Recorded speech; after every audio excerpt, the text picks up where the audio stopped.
Welcome back to Rising Voices here on ConexcionLatina. My name is Andres Rodriguez from the Rising Voices podcast here on ConexcionLatina.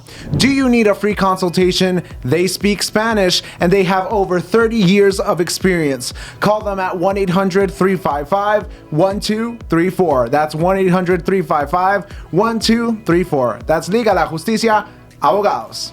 And welcome back here to Conexion Latina's Rising Voices podcast. If you didn't know, and if it's your first time here on our podcast, this is a youth-led podcast devoted to give back to our communities, but most importantly, invite the young leaders of our next generation here to let them hear your inspiring voice, and most importantly, let's hear their stories. Let's see what we have here today on our show. Well, we have two great guests here today. We have Tristan Velez and we have Luis. They are both amazing individuals who have not only given back to the communities here of Brentwood, Bayshore, Central Islip, but most importantly have been a part of a program called My Brother's Keeper, and I'm honored to be there to be here with them today. I'm one of the MBK fellows this year, but we have a past MBK fellow and one of my great fellows right next to me here today, Tristan Velez. So welcome to you both. Thank you. Thank you. We have a great show here today because I think when we speak about the rising voices, the rising leaders of our next generation, we're talking about the people who are in the community or the people who most importantly have an impact on one another. And I think when we speak about the program of My Brother's Keeper, it's about how we can uplift others amongst the diversity we have in our communities. Most importantly on how there is such a diverse population across the world. But we speak about the Long Island delegation of My Brother's Keeper, and it's a wide variety of students, Roosevelt, Elmont, Brentwood, Bayshore. There is a lot of students from a wide variation of counties, of towns, of the hamlets of Long Island that are really here for a vision, right? To give back to their community or to most importantly be involved in a mission such like this one, like My Brother's Keeper. But other than My Brother's Keeper, I want to speak about culture today. I want to speak about the diversity in your homes. I want to speak about how we can uplift the youth that is behind this screen and, give them a positive message on what is there to come and what they can do to have a positive impact on our next generations. So welcome to you both. We're going to get started with the first question. And I like this first question because it really gives a sense of who we have on the show. So I'm going to start off with a past fellow. We're going to start with Luis. Luis, who is Luis? Describe yourself in 3 words and tell us a little bit about yourself. So good afternoon. My name is Luis. I am a MBK alumni going to Suffolk Community College.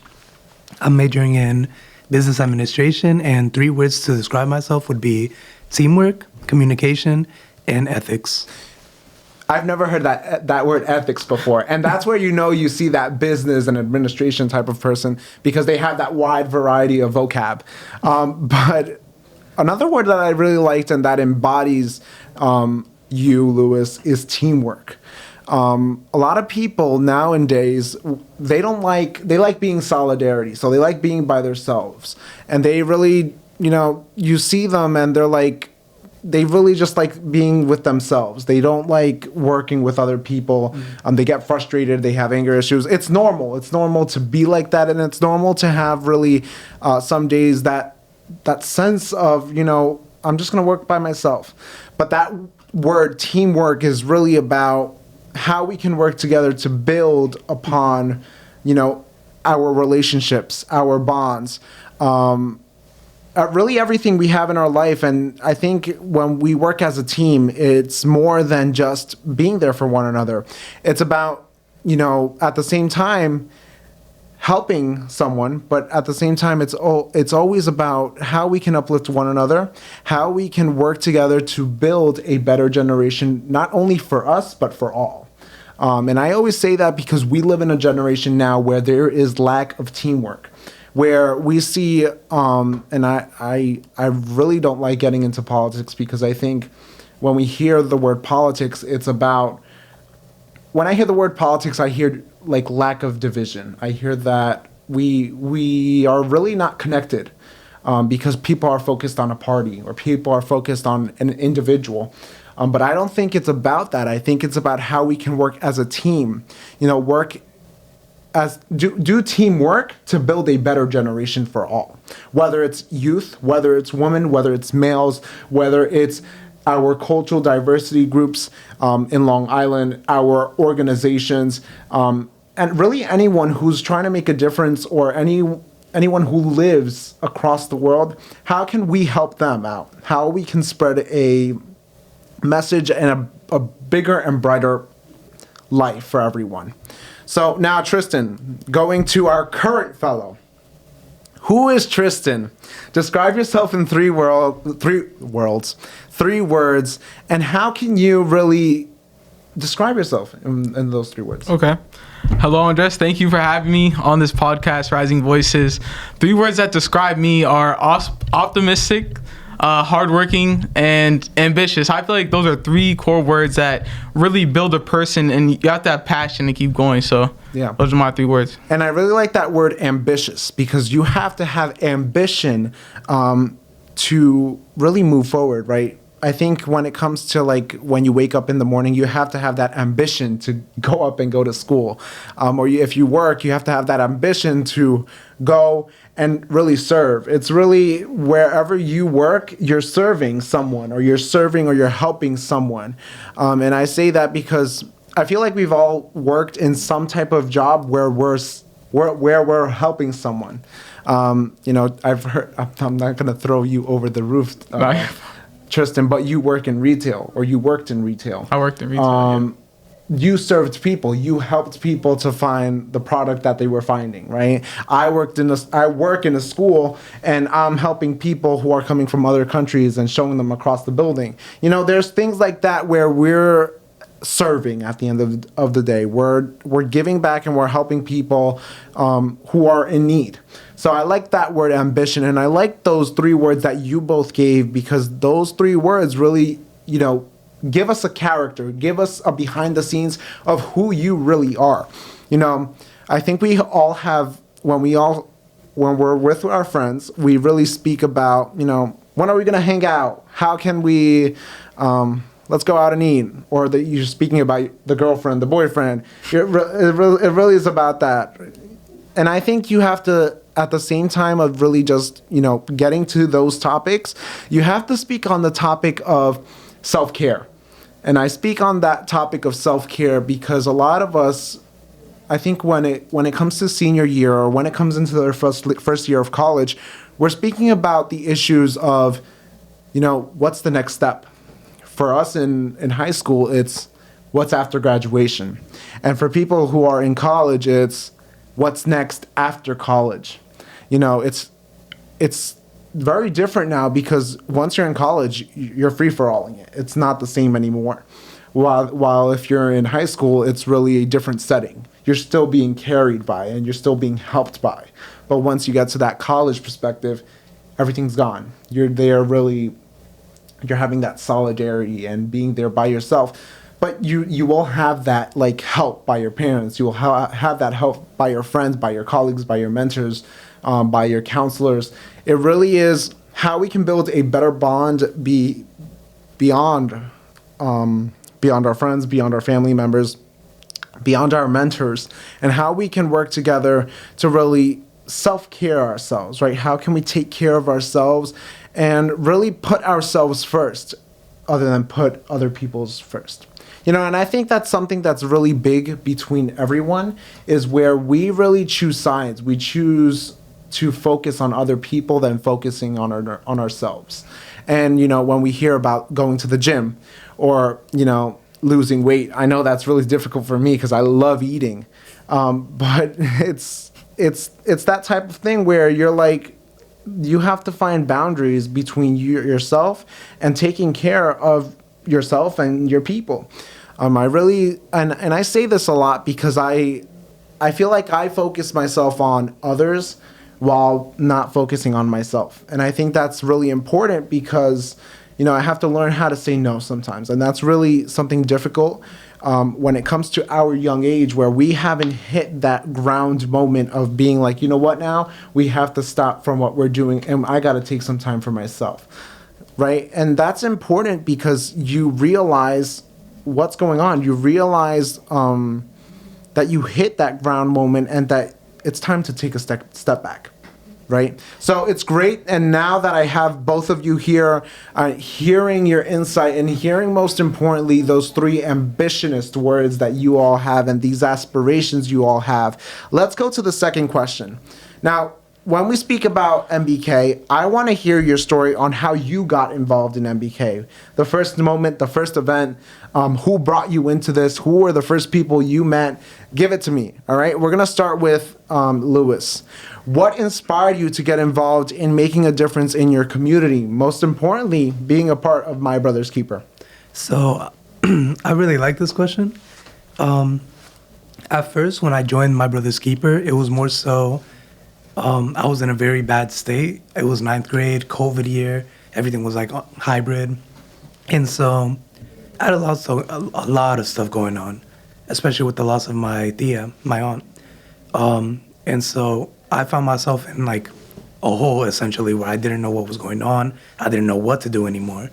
And here comes this English teacher I had, Miss Lokauskazo.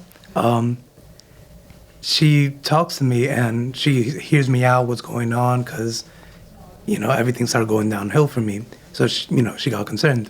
I told her what's going on, and she tells me about this group, telling me that there's like an opportunity for me to do something better and, to find myself. And so she tells me about My Brother's Keeper. She tells me, go to this. You don't have anything to lose. Just go to it, see if you like it, boom. So comes that Wednesday, I go to that meeting, and the first thing I get introduced with is everyone greeting me, everyone introducing me, meeting all these people, even people that I knew prior, and everyone just including me. And then hearing about how my first thing we were going to be doing was clean the streets.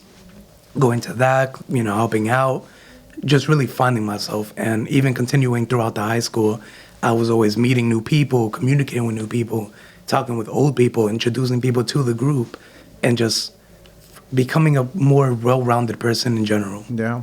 And I think that's really important because when we join groups, right, it doesn't matter if it's MBK or it's a different group. When you join these groups, you're there for a purpose. Most people are there for, they're bored at home. They just want to stay after and, call it a day. But I feel like there is people where if you hear it from a teacher, if you hear it from a mentor or a counselor, you hear that perspective of, you know what, maybe I couldn't be there for you at the moment, but maybe these people can be there for you. And I feel like we hit that ground moment or that groundbreaking situation where we hit rock bottom and where we feel lost, where we feel unspoken, right? And that's when it comes to the fact where how can we build a better generation, or how can we get involved in these programs so we can get involved, so we can, most importantly, build bonds with people. I think we feel lost at a moment. We feel scared. We feel like no one's there for us. But when we join these clubs, it's like, you know what? I found my spot. I found my next family, and I found something bigger than just a club. I found friends. I found a helpful solution to what I'm going through. So thank you for that, because I feel like many people that they go through those situations where they feel lost, or they feel like they couldn't have that opportunity to really give back or to really just be there for one another. So they go to these clubs, or they go to these other organizations and join one another to, most importantly, find that message of hope, find that message of unity and teamwork. How can we build something better in teamwork? All right, Tristan, how did you join MBK, and give it to me? What inspirations did this program bring to you? I joined MBK in the 9th grade. I joined MBK because of my friends. They got me into it, and I felt it was really important that I was helping my community. Like, I got these for community service hours. I was helping people. And in ninth grade too, I wasn't the best student. I wasn't like getting A's, B's. I was like an average like 80 student. So I think MBK helped me develop these skills that would help me in my future, my senior year, to develop and be better. So yeah.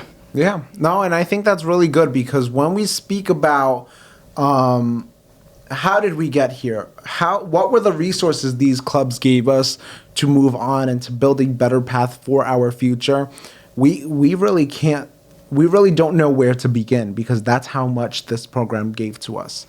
I'm going to speak about how I joined the program, and the way that how I joined the program in technically MBK started years ago. It really started in Brentwood. It started years ago. It started when Dr. Akil, who's now the principal and who's now the superintendent in Uniondale, was the assistant superintendent in Brentwood. And hearing her story and really joining her club, joining the mission of MBK, I remember I met this lady her name was Miss Lindsay. She passed away couple years ago, like 4 years ago, and really she gave me that story of how this program really helped out her son. I am still in contact with her son to this day, and it's really an empowering story because of how Miss Lindsay and all these programs really helped her students, her family members, and how it helped my life and it shaped me for the better. I joined it in the 6th grade, but I joined the club in 9th grade. I remember 6th grade, the first event I did was actually with MBK. It was, there was a big thing at North Middle School in the summer, and I was selling pretzels. I remember I was selling pretzels. My first time selling anything, I sold pretzels, and it really was nice because not only I ate pretzels. It was a good moment to, feel good about serving your community and giving back. But that's when, and I still have the picture today. It's on the fridge. It's me smiling while giving someone pretzels. And to me, that's a highlighted moment for myself because it's 6 years ago now in my senior year. It's 6 years ago where it all began, right? Where my community service journey began. Where without my community service journey began, I could have probably not been doing this, or I could have not probably have had the amount of community service hours or meted the people that I've met throughout the years. Both of you have had inspiring stories on MBK, and I think this is really not the end of this journey for you both. I can't wait to hear what you guys have to tell me for the next question. We're going to take a little short break. On our way back, we'll have more here with Rising Voices only on Conexcion Latina. Hey everyone, this is Andres Rodriguez from the Rising Voices podcast here on Conexcion Latina. This episode and podcast is thanks to Liga La Justicia Abogados. Do you need a free consultation? They speak Spanish and they have over 30 years of experience. Call them at 1-800-355-1234. This is 1-800-355-1234. That's Liga La Justicia Abogados. Welcome back to Conexcion Latina's Rising Voices podcast. Really, we've had a great podcast here speaking on the amazing impact and on the amazing work these two gentlemen are doing right beside me. Really, we've all been doing the same work for the past few years, but something I really like to highlight and what I really wanted to highlight today is that Albany trip we took in May of last year. It really was a roller coaster, and I'm going to speak about it because why not? We have to speak about the negatives and the positives of life. But before we talk about the Albany trip, I'm really going to say, I'm going to do a little shout out. And we're going to do a little shout out to Mr. Morgan, Ms. Pagan, Dr. Chief Taylor. We're going to give a shout out to them because really without them, the MBK program could have not been alive. We're going to give the best of luck to Mr. Scott, who's the new coming, taking Dr. Taylor's spot. But really speaking about the amazing work they've all done to build that beacon for MBK. You know, when I hear the creed for MBK, the only word that sticks out to me is beacon. How can we be the beacon for the next generation, right? And it's corny, right? Because we hear those creeds and now it's engraved in our head. But that sentence of how we can be a beacon for the next generation really sticks out, because it really starts on how we can be the better persons for our siblings, our cousins, our people who are really just younger than us, and how we can show them a positive affirmation, how we can be a better beacon for them, and how we can spread a kind message throughout the world with what we've learned. All right, now we are going to get started with our next question. Who has been, and this is a general question to the both of you, who has been your biggest role model in providing positive change?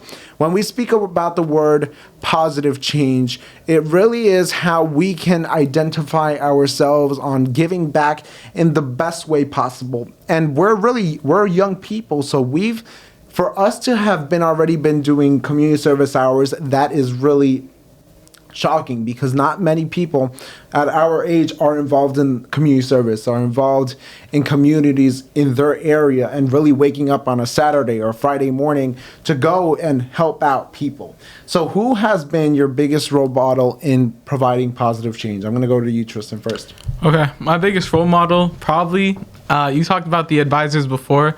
To me, the biggest role models are Miss Pagan and Mr. Morgan. I feel like they helped me through my high school career like the most. You can get corny, it's okay. What's it called? So I feel like they helped me through my high school career, because like even in 10th grade I wasn't doing that good, but MBK was an outlet to keep striving on. And I seen that in like Mr. Morgan and Miss Pagan. They went every Wednesday. They was talking to all these kids that like some of them were mature and some of them not mature. Yeah. And they definitely talk about that like every meeting, how some kids, they just need to grow up. And I was one of those kids. I remember in 10th grade, they were like, we were talking about like a host. I think it was on something. And I was fooling around in MBK. So and after that, I did leave the program for a short while to just recollect myself. So I feel like I've grown up so much because of Miss Pagan and Mr. Morgan. They are definitely really positive role models to me, because they lead such a great program. Yeah. As well as Dr. Chief Taylor. Yeah. No, and that's great, because I think Mr. Morgan and Miss Pagan, they are amazing people when it comes to really being the role model for us, right? When we speak about Miss Pagan and Mr. Morgan, they're like second family. They're like second parents to all of us here at MBK, because of, you know, how Tristan was saying he was at a bad moment in 10th grade, but how he strived from it, and now he's an MBK fellow. So it's like how those people can build better persons of ourselves, right? And how they really mentored us to become better people in general, not only in the MBK program, but outside with our parents, with our family members, with our colleagues at work, with our friends, and most importantly, with our classmates at school or anywhere we go. Louis, now to you. Who has been your biggest role model in life, and then most importantly in providing positive change? So my biggest role model for all that is just like Tristan, Mr. Morgan. He's always been like a second father to me. My father, although he isn't like, he never left or anything, but he is very into work, so I never really learned, normal things that you would learn from a father. And Mr. Morgan has brought up a lot of things to me where it changed my perspective on so many things, especially with like last year going to Meta headquarters, something that who do you know who's doing that? It opened my eyes to more business stuff, especially talking with everyone there. And also him always wanting to do better for his students, because I would visit his class sometimes. And although he was teaching math, he wasn't only teaching math. He would add on to that. So before he would show quotes, he showed videos. He would show important things that, successful people would do or say. And so he's definitely a big portion of like how I've grown and why I do what I do. That's great. No, and I think that is amazing because I think when we speak about the people who really inspire us, it's truly impactful what a single person can do to us in providing really great change and to provide, most importantly, a message that really sticks out to you. And I think now that you've graduated, you know the way how Mr. Morgan and all the other mentors really treated you into becoming a better person. And I say that because really we take for granted sometimes on the people we meet around the world and around our time. I can say that Mr. Morgan and Ms. Pagan have been profound leaders and profound mentors that really have shown that family side.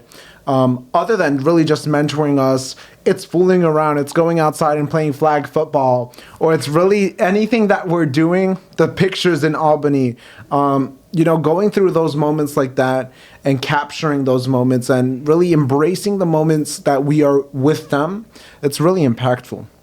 And I like talking about the Albany trip, and I'm going to go back to it because I think, other than the ups and downs that the trip had, we could connect more. We all as fellows, whether it's the prior fellows and the current fellows, we all connected more because of that trip.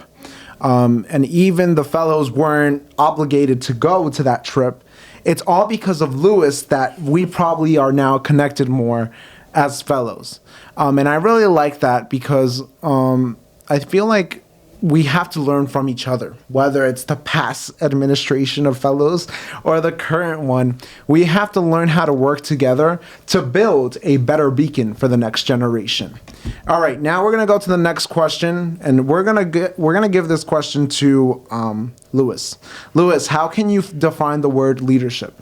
So leadership to me is being able to use all the soft skills that you learn, like communication, teamwork, and applying it to actual activities or, just in general, to work with others and create something essentially. Yeah. Whether that be change or doing anything in general.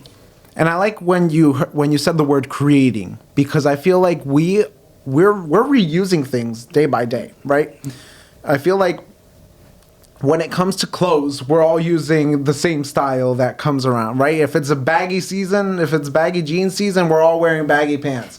If it's a t-shirt season, we're all wearing t-shirts, right? But it has to come to the sense where we have to create something of our own, be realistic, and how can we, create something for the better, right? And I think that we all can create something. We can all have that ambition or that change or that aspiration to make sure that you are making some positive change in your community, in your university, in your college, in anywhere you go, whether it's if you're working, whether it's if you're in a campus, whether it's if it's in your own high school. How can you create change? How you can be unique and, go speak to an administrator and tell them your idea, or leave a legacy behind where you're providing that positive change and you're really being a role model, not for yourself and your colleagues, but for everyone around you.